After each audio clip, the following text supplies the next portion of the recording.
Yo, what's up? Oh, the camera's going down. Oh shit. I want to keep it up like that. Working with this little mini tripod attached to a ladder, trying to hold on like a spider. So it's got little curly legs and shit. Let me move this back. All right, so I'm here again. I haven't done one of these in a while. YouTube studio visit. Talk about my paintings. Talk about what I'm doing, whether it's paintings or what. I've been working pretty much all day. It's about 11 p.m. I'm pretty fucking beat. I'm wore out, tired, puffy, whatever else. Feeling great though. Feeling great. Sweating. It's hot in here. I have two paintings. See that too? I'm gonna show in this video. This is the first one. This one is pretty big. As you can see, it's about 66 inches tall by 96 inches wide. And people might wonder, like, why are you making such big paintings? What are you gonna do with these things, man? Do you sell these things? Well, the reason why is because I have a friend that reached out to me and who really likes my work, and she knows somebody, her fiance, in who might wanted to buy a big ass painting like this because they have a big ass house in Houston and they need something to put on their big ass wall with a 30-foot ceiling, and they called me. Because I do this, you know, and so I hope it one day lands in their home. There's no, contract or anything. It's not like they consigned me to do anything, or consigned wouldn't be the word. Commissioned me or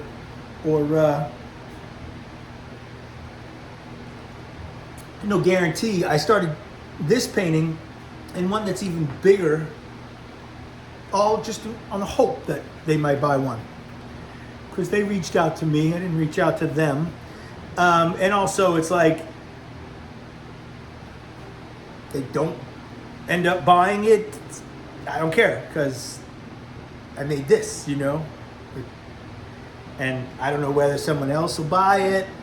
I don't really care. I mean, I do. It would be much better to sell your work than to have to keep paintings this big around. But I don't do this, for sales. I want sales, but I don't do it for sales. I have sales. I sell paintings here and there to people I know. Not a lot, a few, every year, maybe 4 or 5, half a dozen paintings a year I sell, at least in the last couple of years, maybe more, but usually that kind of amount. And I just keep making shit, man. I can't stop. I don't know if any of you know me or and shit like that, but I've been at this, I don't want to get into it. It's too long, but a long ass time, and that's what I do, whether it sells or not. I pay for a fucking studio here in the Bronx. I have an apartment over in Patterson, and I have a studio here in the Bronx.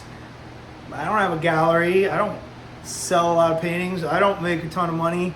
I make, enough to like give me a little extra cash cushion, every once in a while, like a little extra, and that's it. But I don't care. I still do it anyway. I won't stop. But anyway, I don't have a title for this one, but it's I'm not going to call it Om or anything, but it started out with a bunch of heads. You know, my head, my famous J head. No, it's not famous, but it might be known by some in some circles. And then that very uneven, but what are you gonna do, right? Can't really win over here. That's not bad. You know, you got the Om symbol in the middle. That's what all my paintings are about. The ultimate reality. You know, that's what the only thing that's real is consciousness. I mean, it's like, does this picture tell you that? Does this picture, like, I mean, other than the obvious and hitting you over the head with the fucking Om symbol, and I don't care if I hit people. I've already said this in previous videos. I'm not going to get tired of this symbol. I don't care how many, you know, New Agey kind of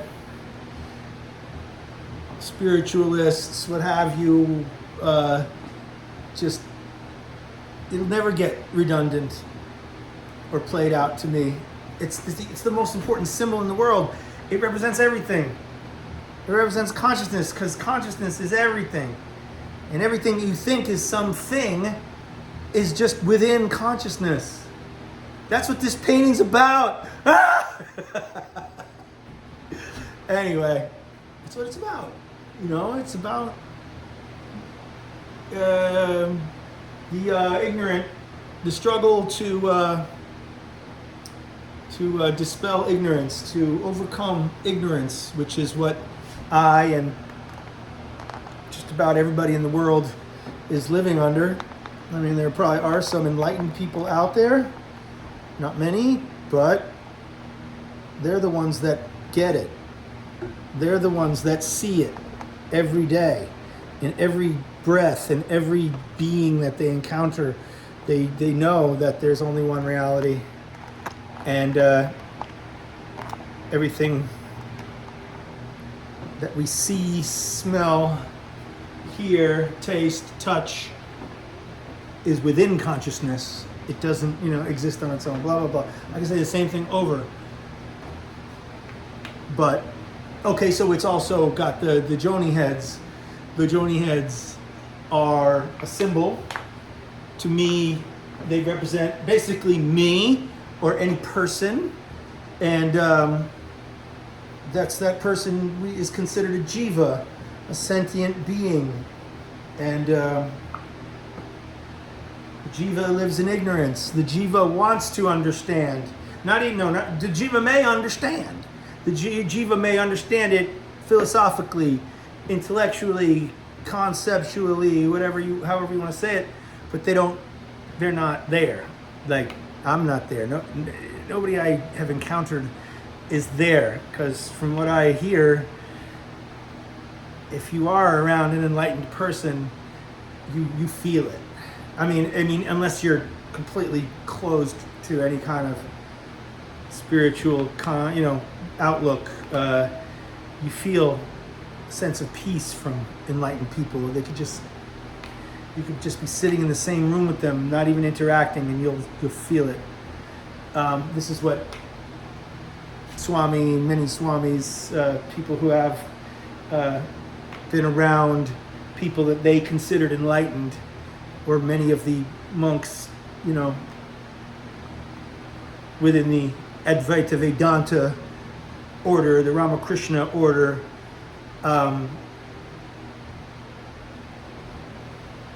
it's just, so that's the jiva, the heads. You can't even see the heads anymore. They're covered with all the abstract, funky painting that I did over it.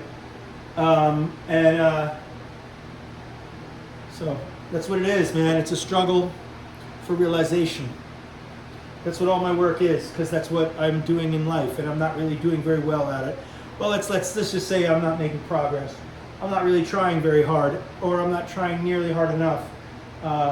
You know, I'm incredibly flawed human being, like most of us are, and I've ways to go before I can talk about spiritual progress in any way. I'm just kind of really now just hanging on to the philosophy, hanging on, and it does bring peace. Just the philosophy alone, even if you're not meditating or doing japa or doing, going to temple or Vedanta center in our case, you stick with the philosophy, and you listen to the philosophy, and you try to make sense of it, and then you analyze it until you do understand it, you get it, and then you marinate in it, you meditate on it, and that's how you can gain that clarity and lose ignorance that you are a body mind, and that's what's real, because that's what's false, and what you really are is what we really all are, Brahman, pure consciousness. Okay, let me turn this ladder around and take a look at this other painting. It's even bigger, like I said. Let's see if we can do something about that glare. I don't even fit in the darn frame. I gotta move back more. That's good. Oh, perfect. A little glare-y over here. Up. Now it's kind of dark. Another light over here.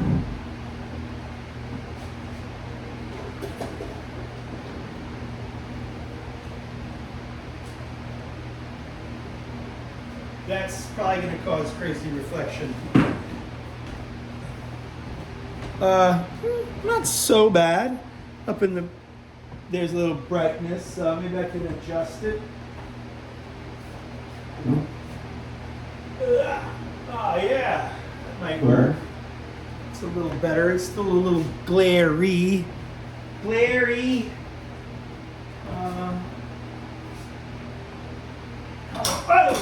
Hello. Well, how can we position this so that we don't have a ton of glare? This is a very interesting video, I know. Maybe over here from this very sideways angle. Let's try that. There's a crazy glare. Anyway, trying to. How's that? Is that too dark? I might have to go with too dark. It's a bit dark. Maybe I'll just do double glare. This one is too far away. I don't know if there's a plug over here.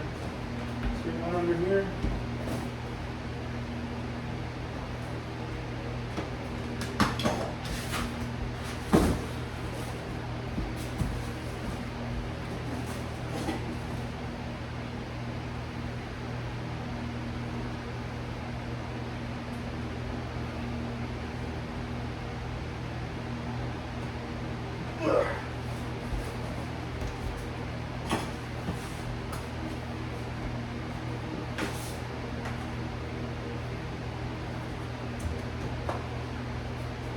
All right. It's a little better.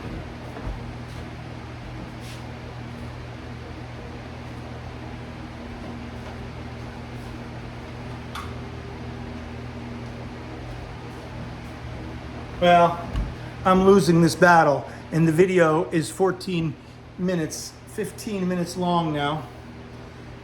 It's just too big for me to light in this place. But I'll still talk about it anyway. So this is another one I did. And now this one is really more the right size for the space. This he told me, you know, he basically told me the size. So I mean, like I said, it's 90 inches tall and 132 inches wide. So big. I think this is the biggest painting I've ever done. I have another one, 10 by 8 feet, I think, 10 by, so I have another one about the same size, but I didn't stretch it like this one. And this one is not stretched on the stretcher frame that it will be stretched on should I sell it to this gentleman.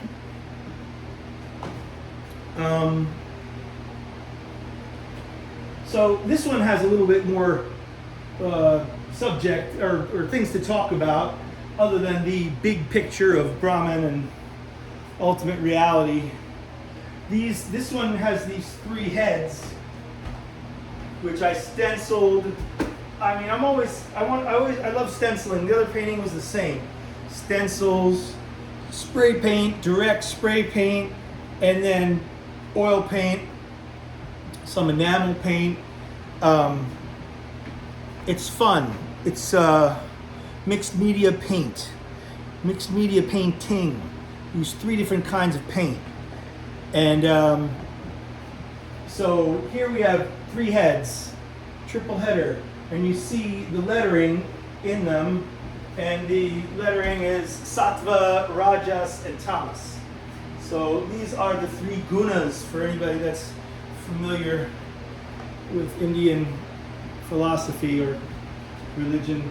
The 3 gunas are the qualities of Maya.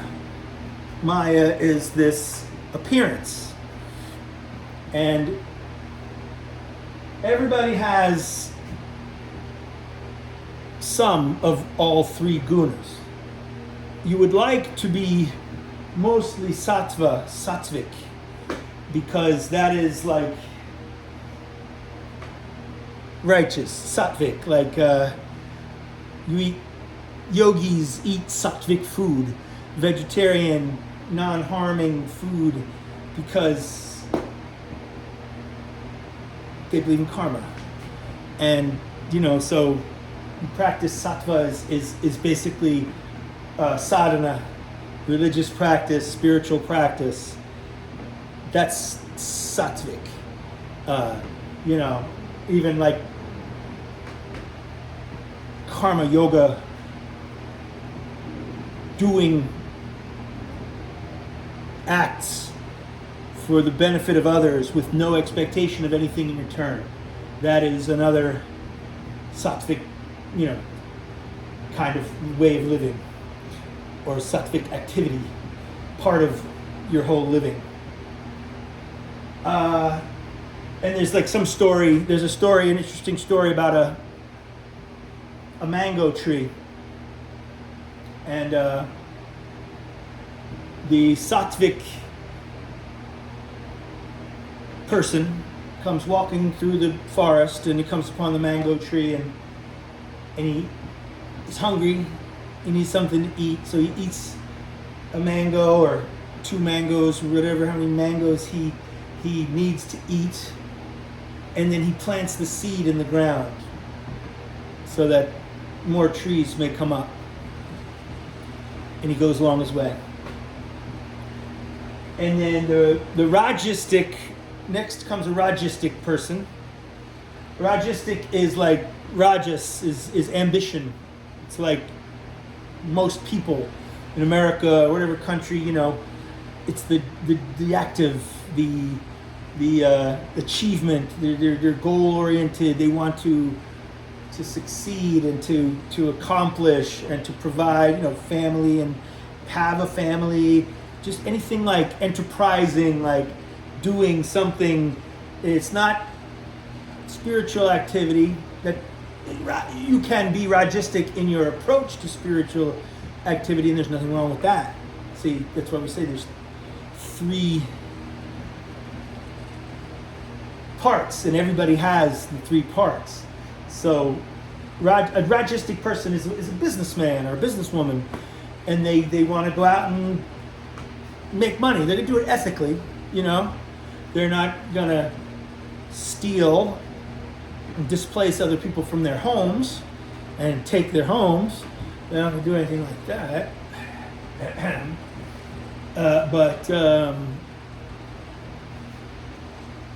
And maybe, you know, kill them in the name of their ambition. They're not going to, that's not part of Rajas, but unfortunately that stuff does happen. That's more tamasic.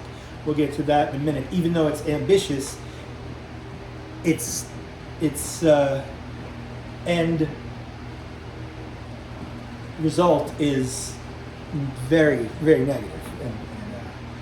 So the Rajastic person comes, and so like if you're Rajastic and you want something to do, you're bored or you're not working, Rajastic person might play an instrument or paint or go play soccer or another sport that they enjoy and they're focused on and they want to do, and they apply themselves in in a way that I want to do this and I want to do it well, you know, and that's Rajastic, and this is just your person going out and wanting to do things, accomplish things, make a living, make more than a living, to provide for your family. It could even extend to opening a school or doing charity. If you're ambitious and active and you non-stop want to do those things, it's a Rajastic approach to a Sattvic concept, to a Sattvic action. So they're mixed. And then you have Tamas. So wait, the Rajastic guy in the jungle, he climbs the mango tree, picks as many mangoes as he can carry, and takes them to the villages and sells them. Is there anything wrong with that? Not really. But he didn't think of planting a seed, or he didn't think of like, well, I'm going to have all my stomach can hold and then I'm going to move on. He said, I'm going to take all of them and I'm going to sell them. And, there's nothing really wrong with that, unless he was stealing from somebody. But in this case, he's not. It's a national park. There's no law against taking mangoes in the forest. So, now, Tamasic is the least spiritual guna. And that's basically you're lazy, or you're really negative, or you're like, you live on sense pleasure, and you sleep a lot, and you don't do much Rajastic activity because it's too much work. You don't want to bother with it. And everybody can be Tamasic. You sit around and just watch TV all day. It's being Tamasic. There's no ambition. There's no what is it called? Engagement. Are you engaged in the TV shows you watch? Passively, yeah. But you're not like acting or writing a screenplay. Those would be more Rajastic. Tamasic is bum. No, but anyway, not a bum, but a not so active person, not so thoughtful person, and even perhaps destructive. Because you're being self-destructive by sitting around watching TV all day, watching the news, worrying about this horrible stuff that's going on around the world. Oh my goodness, it certainly is. It's hard not to pay attention to it. It really is. I'm trying. Anyway, Tomasic guy comes into the forest, finds the mango tree, and he doesn't even climb the tree to get any mangoes. He just sees some on the ground and picks them up and eats them. And of course, they're rotten and there's bugs in them, there's worms in them and whatnot. So he finds them disgusting, and he throws it out, and then he burns the tree. He cuts it down because he's dumb and destructive. I'm not giving the best description of Tomasic, but you get the picture.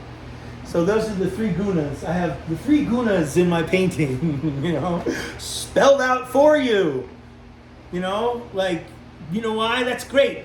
It's gonna be a long video. I'm gonna probably make it about a half an hour, because I got about 4 more minutes. Then we can go into talking about not what the painting's about, but the painting itself, and some technique, I guess, or different elements that I use. What does this look like? It looks like an abstract painting. You see some lettering, you see some really funky lines and shapes, and you see the heads are there, the jiva is there, once again hidden within the painting. You see the heads up top. So that's the graffiti element that I brought into the paintings directly. I didn't always do that. I feel like I'm repeating myself all the time with these videos, but I used to try to make abstract, quote-unquote, surreal paintings. I thought I was an abstract surrealist because these paintings that I made, and you can still say about this, is an image that's meant to provoke a subconscious response or a subconscious connection to the visual image. So my paintings didn't have lettering in them because I was afraid to put lettering in paintings. My teacher, Marilyn Minter, she stressed this back in our second year of art school, third, fourth for me, but I got to her class late and she was awesome, so I took the second year class. Doesn't matter, but she said, careful about putting writing or text or fonts or what have you, texts, writing. Careful about putting those in paintings.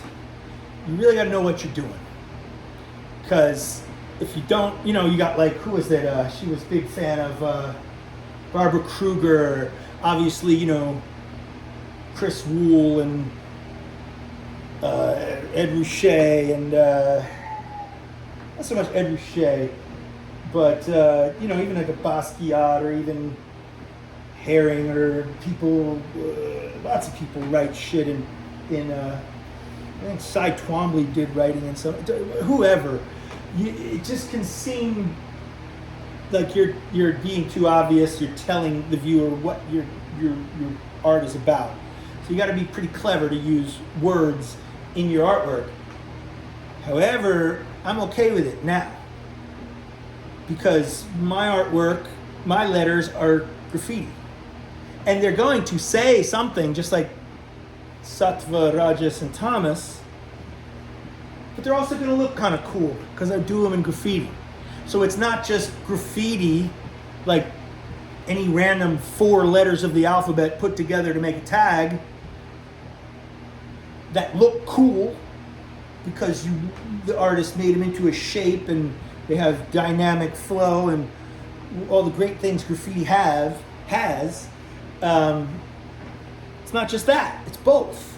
They have nice lettering. I mean, I'm not like, they're also a little sloppy. I don't say sloppy, but a little raw because I use the stencils, and it's a whole other element to what I do, the stencil stuff and how it is a part of graffiti and what kind of images you make. I got about 20 seconds. So the lettering, the graffiti's in there because I'm no longer afraid to put graffiti. I'm no longer to write something in a graffiti style, making it more visual than communicating. A little bit of both. So on and so forth. This is the painting, and that's 30 minutes. Peace out, my people. Hit me up. Word is bond. Like and subscribe.